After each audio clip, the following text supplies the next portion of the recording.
Let's start by drawing a simple overhead line, more or less using the out-of-the-box default settings. This looks pretty normal, and if I switch to the 3D view, that looks pretty normal too. Now I'll switch to the Configuration tab and choose AUD Options, and open up the Structural Layout options. Under 3D Display there are 4 settings, and I'm going to set Enhanced 3D Pole Modeling, Show Clearance Lines, and Solid 3D Wires all to True, and then I'll close the dialog box. Next I'm going to switch to the Industry Model tab, locate the pole model definitions, and define an exaggerated taper for the pole we're using by setting Dimension 2 the bottom diameter to 8 feet, and Dimension 3 the top diameter to 1 foot. Cool.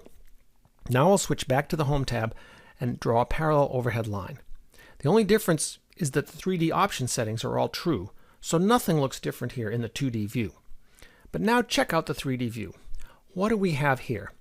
Well, first, AUD has created really ugly looking poles with a taper, admittedly a highly exaggerated taper, but you get the idea. And in addition, you see vertical lines drawn under each of the catenaries to indicate the minimum clearance for each above the ground. And now what's the deal with these overhead conductors? If I zoom in a little closer and select one, you can see what's happening. The lines on the left are drawn using 3D solids. If we were to zoom in even closer, this would be noticeable, but at this scale, it just doesn't render very well in AutoCAD. Whereas the lines on the right are drawn using 3D polylines.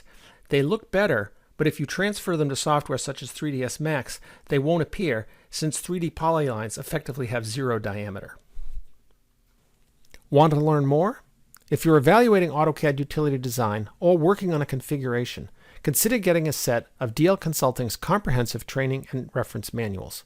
Better yet, contact DL Consulting and have us deliver an on-site training and implementation planning session tailored to your utility's specific requirements. For more information, visit www.dlconsulting.net/AUD.